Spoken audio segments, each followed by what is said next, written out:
halaman ang dadali natin. Yari naman. Alin? Alin? Magbibigay na lang daw po siya ng tip. Ay, ito. Bato to, no? Naku po. Ito? Hindi, yun. Ay, ganyan? Kontraso. Tatalian nyo to. Gawa ng Hindi, oo, walang problema. Kaso nga lang, bato to, di ba? Diyan to pala dadalhin. Teka. Paano kaya natin to lalagay dyan? Ngayon lang ako makakapagdala niyan eh. May mga nakakakuha na sa inyo ng ganito, te. Paano ginagawa nila? Diskarte. Kasi yan sa loob, no? Tapos talian na lang ng ano para hindi pumalag. May tali kayo? Tape lang. Dapat tali. Tali sana, no? Wala akong tali eh. Tape, meron akong tape. Hello po. Hello po, kuya. Yes, ma'am, yung lalamove po. Ma'am, regard. Ako yung mga bayaran ko. Ay, may abono pa po ba to, ma'am? Opo, kasi wala naman yung Gcash ko. Naku, hindi. Yeah. Ah. Irregular mo na lang. Hintayin mo na lang yung ibang delivery. Ay, ma'am, hindi ko na po to masasabayan. Yung gantong sistema po nang dadalhin ko na to. Hindi ko na po to masasabayan, ma'am. Okay. Bato po kasi to eh. Oo po. Bali, kaya ako tumawag sa inyo, ma'am. Makikipag-negotiate sana ako sa inyo. Sige po. Kaso nga lang, abono pala. Hindi ko alam na abono to, ma'am. Hindi. Magkano po ba to, te? 850. So, kaya naman palang abonohan. So, magkano, magkano ang SF nito? Magkano shipping? Ang shipping fee, ma'am, natin 207 eh. Dito po sa app mismo nakalagay 207. Ngayon po, kung aabonohan ko to, may plus 50 pa po siya. Okay. Then, umabot po siya ng 257. Ano na lang, ma'am, negotiate ko na lang kayo. Magkano ko kaya nyo ibigay sa akin dito, ma'am, sa bato na to? Hindi ka lang tip na 100 aside from the SF.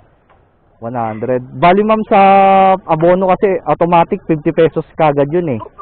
Opo. Alam ko po yun. Di, May abono 50 pesos. opo. Alam ko po. Hindi, ang mangyayari po niyan parang 50 pesos lang po dinagdag niya sa akin kung 100 lang po yung ibibigay niya. Hindi, bukod doon. 250 plus yung 100. Opo. Okay, Kasi sige. mabigat yan eh. Opo. Sige, kaya ko yun, ma'am. Sa loob, eh. Okay, sige. 350 hanggang Lancaster. Mula silang. Pwede na. Kaya. O, tutulungan kaya. Sige. Pahingi ako netong ilalim. Bigat talaga siya, ano. Iyan. Ang problema ko ngayon neto, paano ko ito ibababa mamaya doon. Ay, may katulong mo. Ano ba siya? Ayan. Pwede pa umupo dito sa taas, ah. Mga ilang kilo to, bossing? Tansya mo? Sa mga 30 30, 40, mga ganun. Nakakapagsakay nga ako 60 kilos na tao eh, no? Talian na lang natin.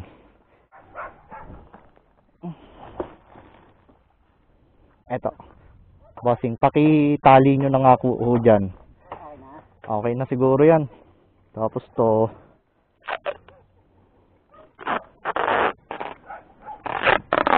Para lang. Di siya gumalaw. Nga.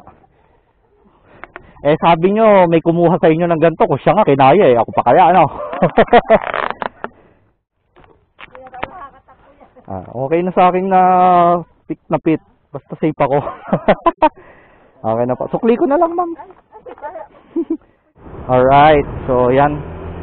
Bali, good fare naman to. Ihahatid ko na agad. So, di ba pagka yung maayos na yung kalsada, wala na, smooth naman na yung andar. Hindi naman na siya pumapalag. Para lang ako may angkas na tao. So, nasa ano daw to 40 kilos, mga ganon. Tansya ko naman din, mga 40 kilos. Isang sakong simento, parang ganong kabigat. Nagsasakay nga ako ng tao dito. Ilang kilo si Mrs. 50, 55. So, kaya natin yan, diba?